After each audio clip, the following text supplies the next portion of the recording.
Hola, saludos para usted y para los amigos que están en sintonía y que nos siguen a través de las redes sociales en Radio Taíno y el portal de la Radio Cubana. Yo estoy por Santiago de Cuba. Esta es la sede de la UNIAC acá en esta provincia y Gerardo Odayer es el presidente de esta organización acá en Santiago de Cuba, pero además es realizador de radio, locutor, que acaba de recibir la distinción de maestro de la radio en la 35 edición del taller y concurso nacional Antonio Yoga in Memoriam.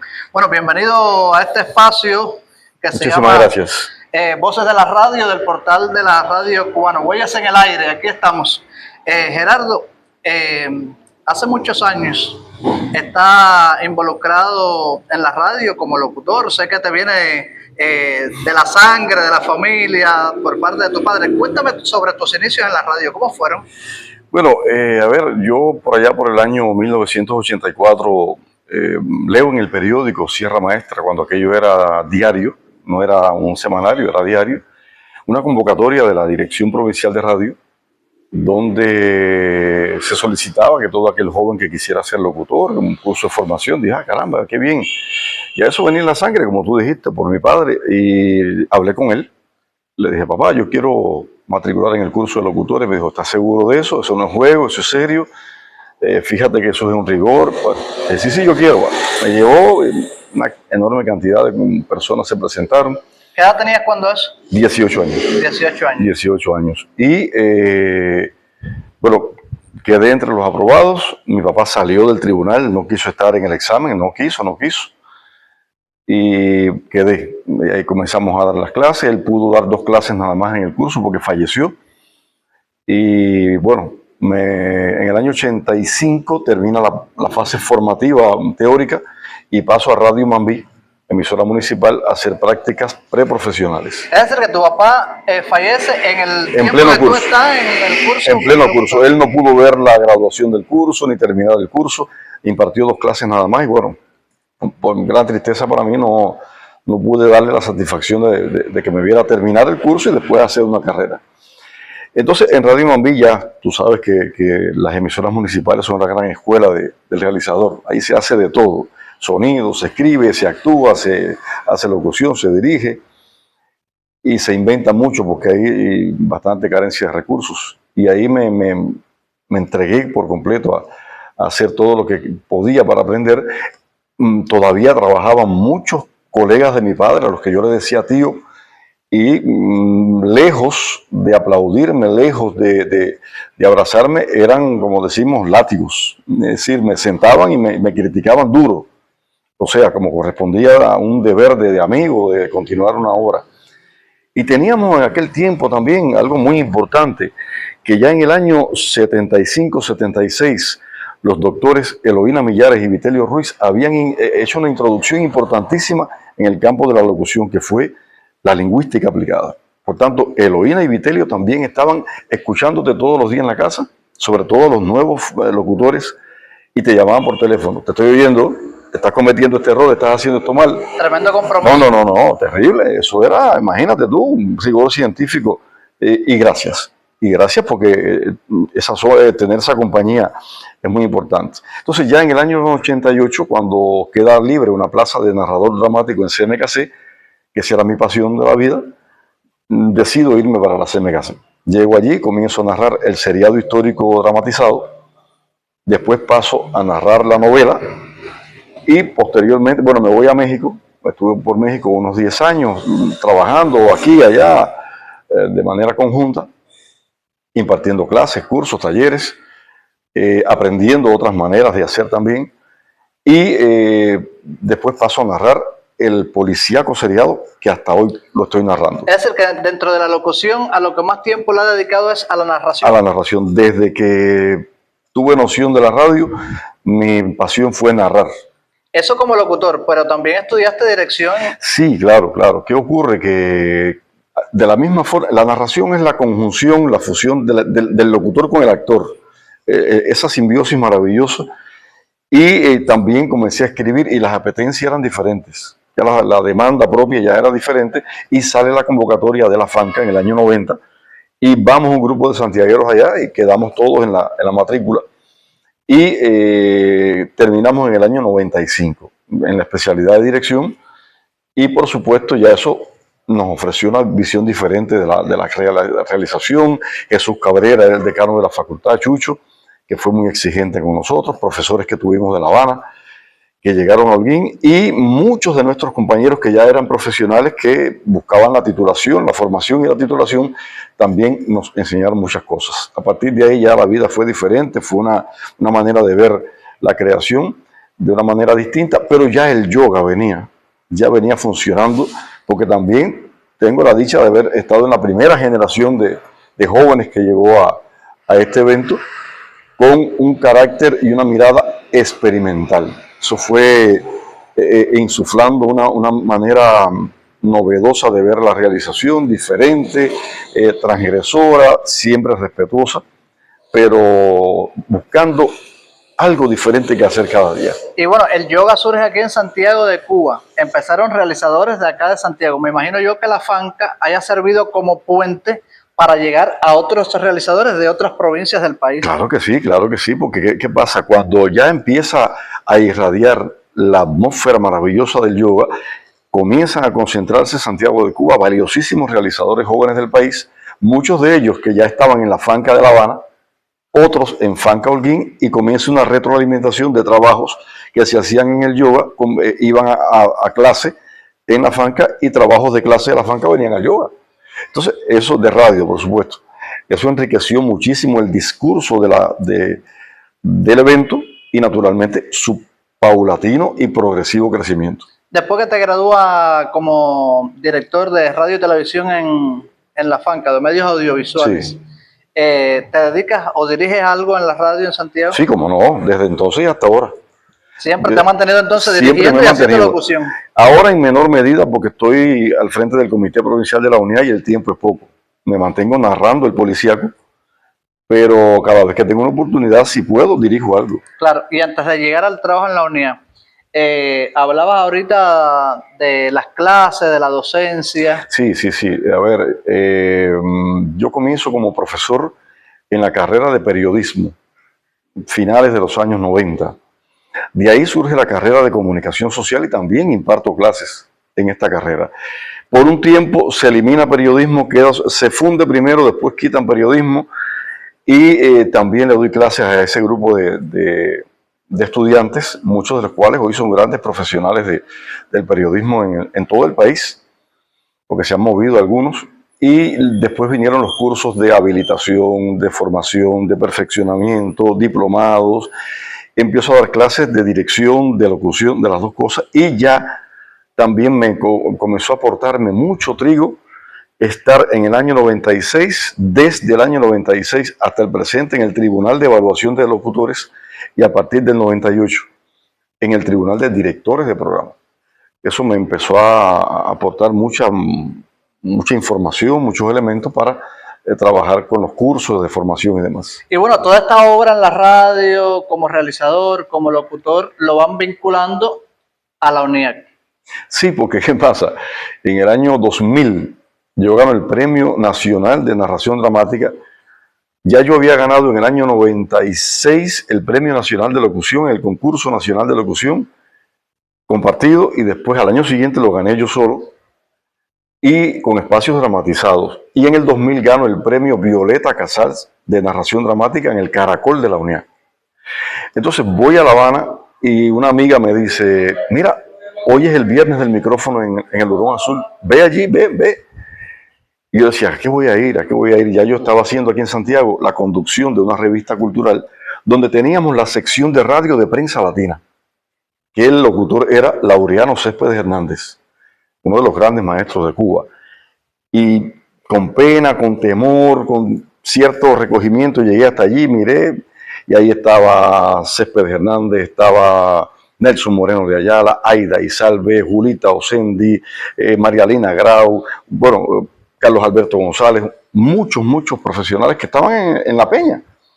Y me acerqué a Laureano, que era la persona con la que podía establecer un diálogo rápido. Le conté quién yo era, de la sección de radio de Prensa Latina, brillante, se puso contentísimo ese señor, siendo tan grande, tan genial como locutor, muy humilde, muy sencillo. y rápidamente, no, siéntese aquí, que usted es uno de nosotros, venga, no sé cuándo. Y después mantuve la comunicación con él y él me entregó la tarea de asumir la misión de coordinador de la sección de locutores aquí en Santiago, en la UNIA. Fue lo primero. Lo primero que hice ya con un nivel de responsabilidad. En el 2008, en elecciones de la UNIA, salgo como vicepresidente primero. En el 2014 vuelvo a salir de vicepresidente primero. En el 2019 salgo de vicepresidente primero y en el 2024 salgo de presidente.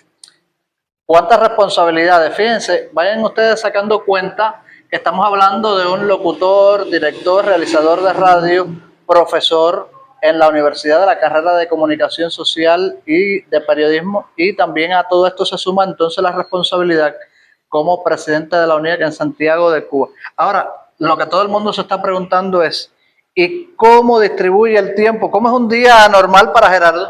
No hay día. Sencillamente no hay día. Y por eso en algún que otro momento te hablaba del sacrificio de la familia. Se siente que uno sacrifica a la familia porque el tiempo es poco. Porque además de eso, cuando terminas supuestamente en las labores de la radio, de la UNIA, vas a la casa, pero como en el caso mío, soy escritor, utilizo la madrugada para escribir. Entonces ya hay un mecanismo formado, un reloj biológico que te funciona solo. Ya yo no duermo más a las 4 de la madrugada, estoy despierto escribiendo, dramatizado, cuento, policíaco, y así es la vida, así va transcurriendo, pero al final te deja un buen sabor, te deja satisfacción, te deja alegría, porque estás haciendo lo que te gusta, hago lo que siento, lo que deseo, y mi familia ha sido muy consecuente en ese sentido. No tengo ninguna dificultad, no he tenido ningún obstáculo, ningún percance en ese particular, al contrario, entendimiento y acompañamiento.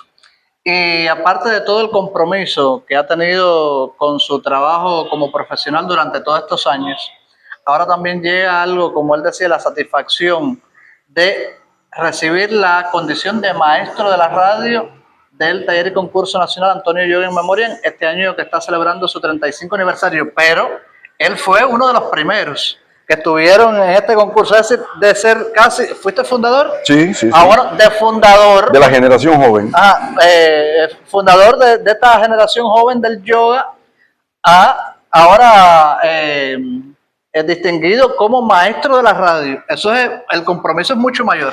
Sí, es mayor. ¿Por qué? Porque siento que hay otros compañeros que también lo merecen.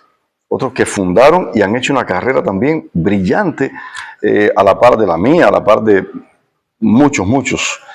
Y abrazo con mucho orgullo y con mucha satisfacción esta condición de maestro de la radio, porque le estoy dando un abrazo también a mis hermanos, mis compañeros, que un día comenzamos en este evento, comenzamos a debatir, a equivocarnos, comenzamos a recibir lecciones de otros maestros que llegaron a Santiago de Cuba en aquella época, en el año 90, 91, y que aprendimos a caminar y después a correr en la vida de la radio. Y eso me da satisfacción. A veces uno dice, bueno, por modestia, no, un compromiso, una responsabilidad. No, yo me siento contento.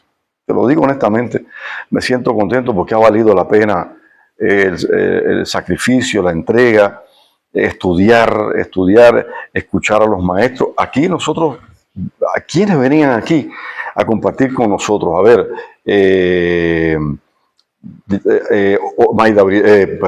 Obelia Blanco, Alberto Luberta, Caridad Martínez. Esas personas venían aquí a Santiago de Cuba y eran los que, Iván Pérez, eran las personas que, como se dice, nos rectificaban el tiro. Entonces, siento orgullo, siento satisfacción, siento alegría por eso, pero también esta condición es para mis amigos de mi época, de mi tiempo. No crean que es para mí, porque todo lo que hacíamos eran locuras sanas, bonitas, entre todos, y de verdad que siento que hay otros compañeros que lo merecen y que paulatinamente llegará el momento. Gerardo, y finalmente, hablamos de el taller y concurso de la radio joven Antonio Yoga in Memoriam. Y usted enseguida le llega a la mente, bueno, lo mismo que está sucediendo ahora mismo son jóvenes realizadores de la radio, pero sin embargo hay una estrecha relación, ha habido durante estos 35 años, hubo un tiempo que hubo una estrecha relación con este concurso, este taller y concurso, con la trova cubana. Sí, cómo no. Oh, mira, te explico.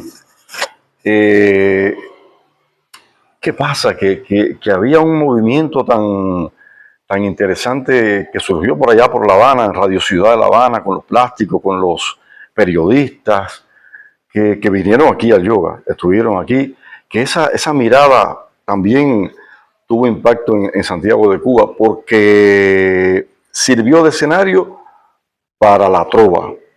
Claro, estamos en los predios de la trova y había que enseñarle a los visitantes los tesoros culturales que tenía Santiago de Cuba. Como mismo ustedes pudieron ver la conga de los hoyos, en aquellos momentos se enfrentaron a figuras de la trova tradicional, los más viejos y los jóvenes que surgían. Y llegaron a Santiago de Cuba, por ejemplo, el trío en serie de Santa Clara. No te digo que aquí fue que surgieron, no, ya existían.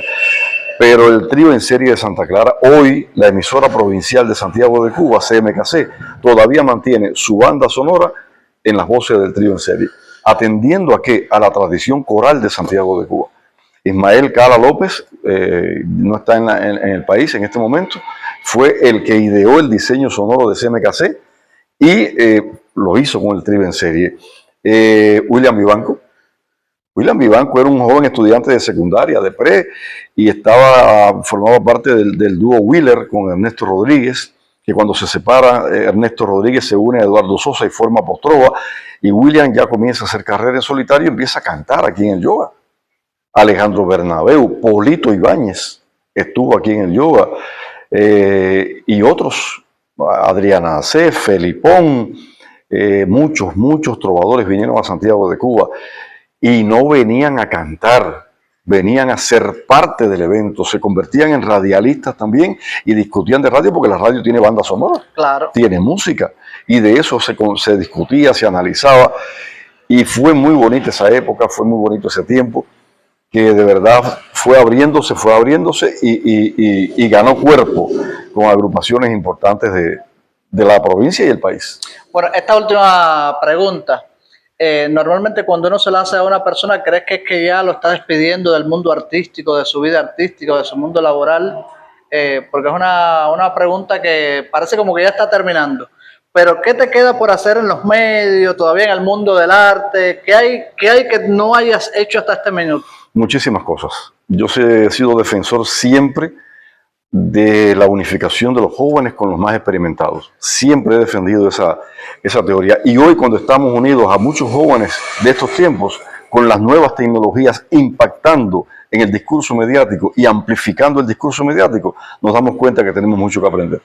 Muchísimo que aprender. Aún cuando en la vía convencional tenemos mucho que aprender de lo que nos legaron grandes maestros de la radio cubana, que todavía está por explorar.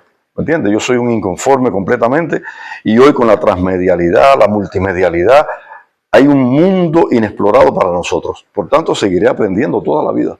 Sí, y ahora está todo en manos de los jóvenes. Ahora a nosotros nos toca transmitir un poco de experiencia para aprender de ellos. Aprender todos los días del más inexperto de los jóvenes, porque estos muchachos de hoy solamente mueven 3 dedos y ya están conectados con el mundo y haciendo maravillas. Así mismo. Gracias a Gerardo Oudayer. Cómo no, gracias a ustedes. Realizador de la radio en Santiago de Cuba, presidente de la UNIAC, profesor de la Universidad de Oriente y acaba de recibir la condición de maestro de la radio en la 35 edición del concurso y taller nacional de la radio joven Antonio Yogan in Memoriam, por estar con nosotros aquí en este espacio que se llama Huellas en el Aire y que transmitimos por el portal de la radio cubana y por Radio Taíno. Así que usted síganos en nuestras redes y como siempre te digo, buenos días, buenas tardes, buenas noches.